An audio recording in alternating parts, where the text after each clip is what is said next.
All right, so let's go back to the original reporting from Sean Mhm. Ross Sapp on Fightful. I believe he reported it in Fightful Select first, and so this would have been on the Fightful website. This is March 23rd, so only 3 weeks ago.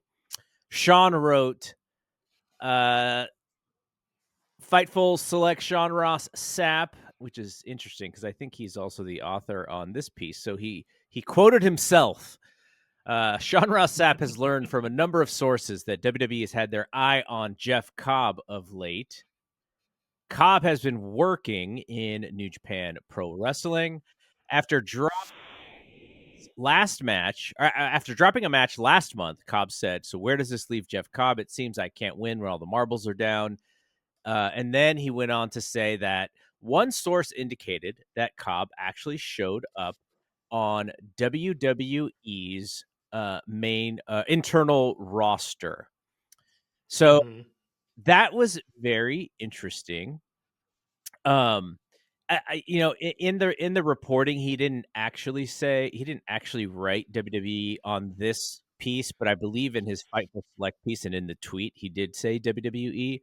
But that was the story was, oh, like they think they're getting Jeff, which made a lot of sense at the time because they have this they have a roster of many different nationalities, Samoans, The Rock is half black and half Samoan, but the lineage, and so you have this tree. We saw it last year, the Samoan dynasty, and all of those things. So Mhm. Jeff is not Samoan. Jeff is Guamanian, so he doesn't fit Mhm.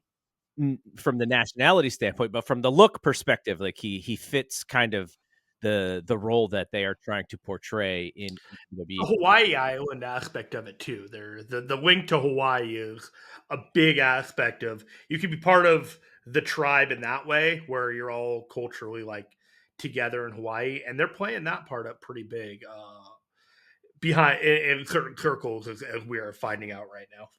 Yes. So from that day forward, Jeff started to, you know, goof off on Twitter and in his promos about, oh, I'm supposed to be gone already, blah, blah, blah. Um, and like I said, I had to ask John, like we do a show together, and that's like one of his best friends. And he gave me his excuse and I steamrolled through his reasoning and we moved on because that's kind of what I had to do. But so from a New Japan standpoint, you cover this very closely. Yes. You have a bit of a timeline on what Jeff has been doing in the recent past and sort of what he's doing now, which affects the announcement that New Japan Pro Wrestling made earlier today. Yeah. So Jeff Cobb's been in New Japan for a few years now, 5 or 6 at least. If you remember, he's been treated a little higher on the card than he has been in the past, in the past, than he has been now. In 2022, he was almost in the G1, and he in the G1 post block play. But he lost on a tiebreaker, and that was basically the level that he was at. Like a upper mid card gatekeeper kind of guy, not quite IWGP like heavyweight contender all the time, but always in the conversation, powerhouse, that kind of guy.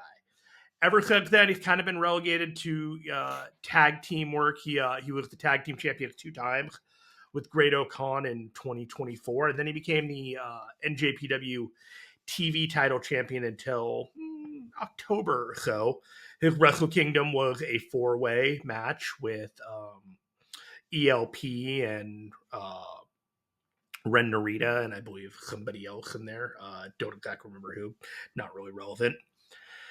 So he's just been kind of doing his thing. And every year around January, he would, I'm getting older. I don't know what's left for me in New Japan. And, you do that kind of song and dance and kind of just think, okay, he's just doing the same thing he's doing every year. And Or, that's fine. maybe he's going to reinvent himself in some way. Right, right. But the faction that he's in is United Empire, which, has seen better days since Will Ospreay took off for AEW. TJP, Great Khan, Jeff Cobb, to a lesser extent, have all been kind of portrayed as the front man of the faction at different times. But it's been nothing significant. He's just been a guy on the roster. And so when the New Japan Cup came around, he was given a bye, one of those arbitrary buys that they gave in the tournament to 8 guys for no rhyme or reason. And it ended up being, they were going to put him in a feud with Naito and Callum Newman and Hiromu Takahashi for the tag titles after the Cup was done. And that's fine. That's whatever. So he beats Naito immediately after this news that he's on WWE's internal roster. And everybody's just like, what? Hey, huh? That doesn't make any sense. And he has fun with it on social media. And he's, I was supposed to, go to WWE or do all these things. And I just beat your boy Naito. Ha ha. He's just enjoying himself. And it turns out that, you kind of have to play that role. There's a lot of smoke and attention to what he was doing.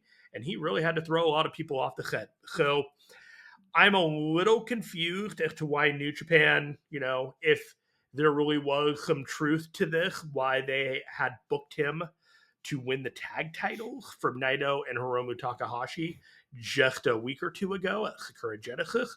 But here we are. The titles are now vacated. And Callum Newman is now going to be getting an IWGP heavyweight title shot that Jeff Cobb was probably going to get at Wrestling Dontaku in May.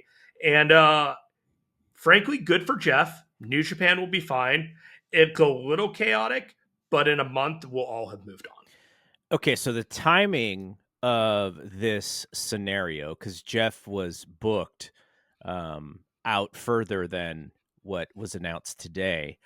Mm-hmm. So do you think this is a possibility that WWE's timeline for him sped up?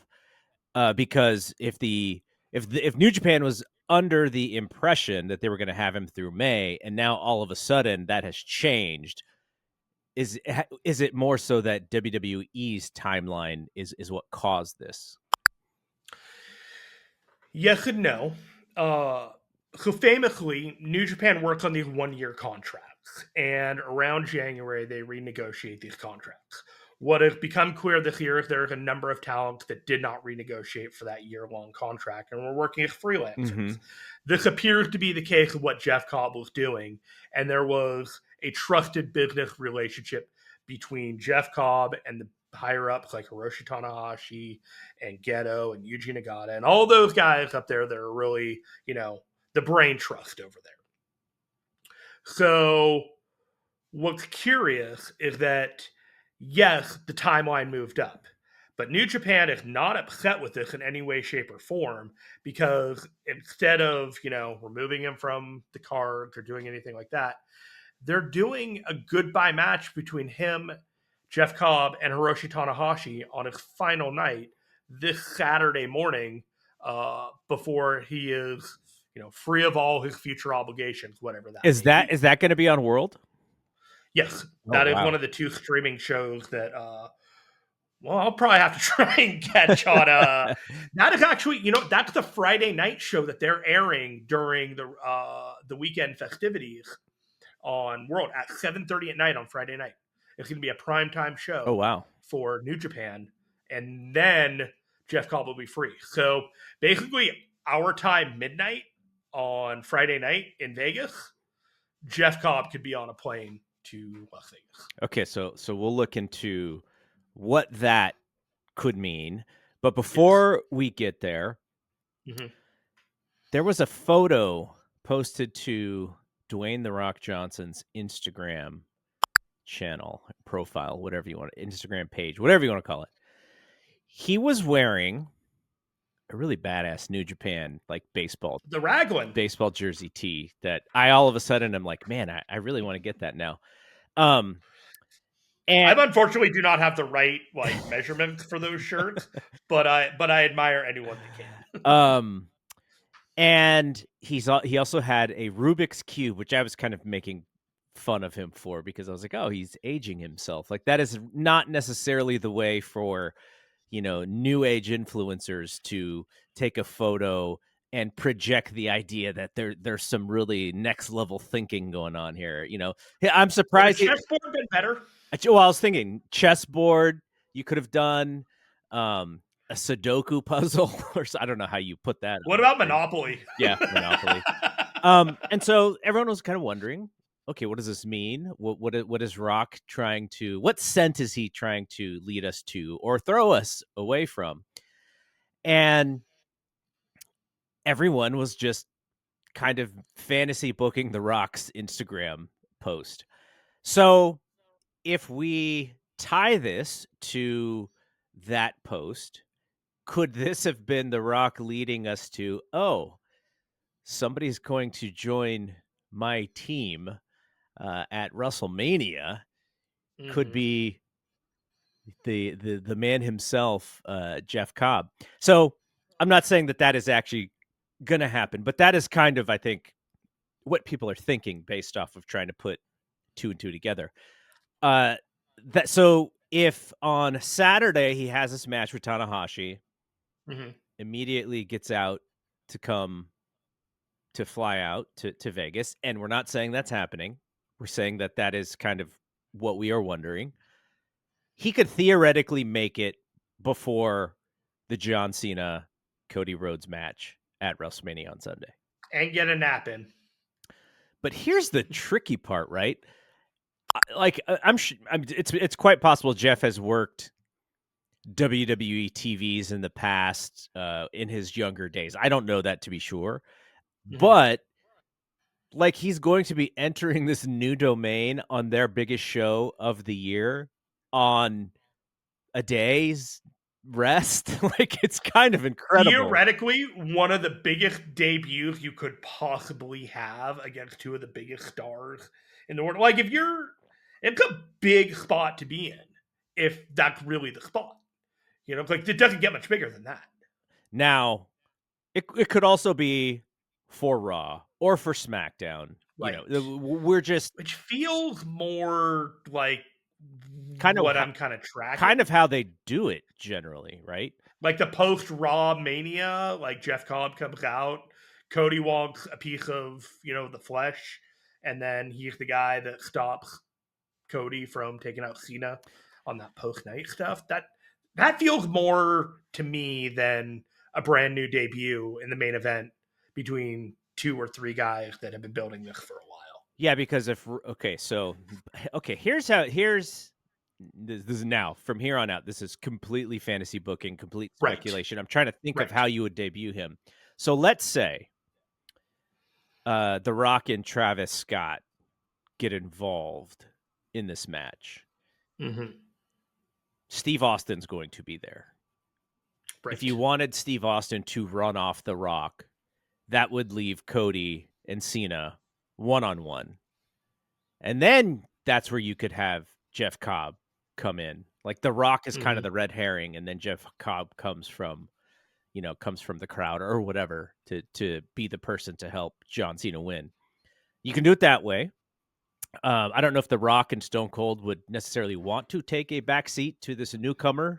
Right. Um, which kind of leads more to the idea that maybe Monday or the next Friday would make the most sense. The other thing about that though is, as I was thinking, if they actually had foresight,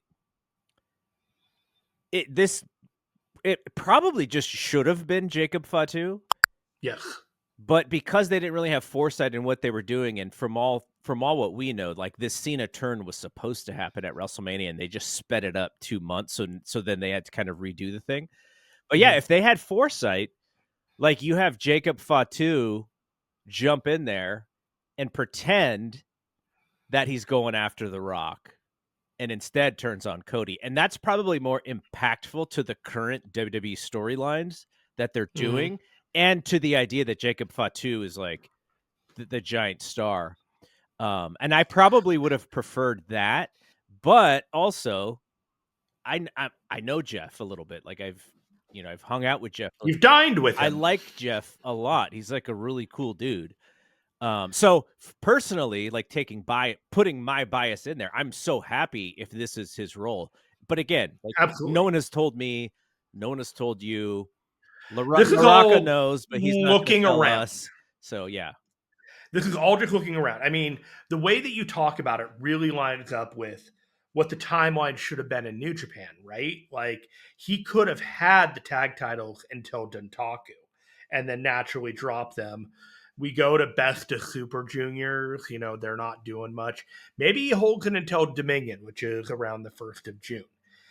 With the WWE timeline being what it is, I don't know when Backlash is, but whatever Backlash was could have been the day that Cobb was originally supposed to come out for this. Mm-hmm. If Cena was going to turn at Mania, like you run it back and he becomes the obstacle that stops Cody from immediately, getting his title back from Cena is Cobb.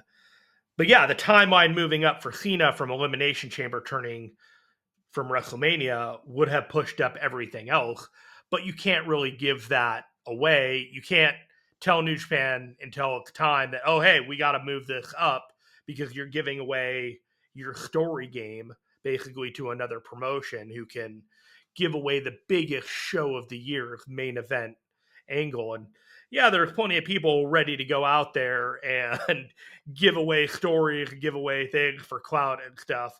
But you don't want to give a competitor that, and you don't want to give them the opportunity. So I think it makes a lot of sense why WWE played it close to the vest until it came closer to Romania. It's like, all right, let them know we're going to need them now. And frankly, they don't care that much about New Japan's consequences for this. I do wonder if the hopes of getting Nakamura for New Japan for Tanahashi's retirement, That'd be a good trade. this could have consequences with that, positive or negative, depending on the cooperation of how this all went. I would not rule it out with Tanahashi being so cool with this and, this being their WWE main event angle and Nakamura not being all that important to the plan. I could see a deal being made, but they didn't have to make a deal. Like, he was freelance. He was time to go. If he signed a contract with somebody else, that New Japan has done this for many years. They bounced back. They had the issue of Carl Anderson. Tama Tonga took off last year. Okada, Will Ospreay, the whole deal. New Japan is going to be fine, but I see why the business of it worked out the way that it did.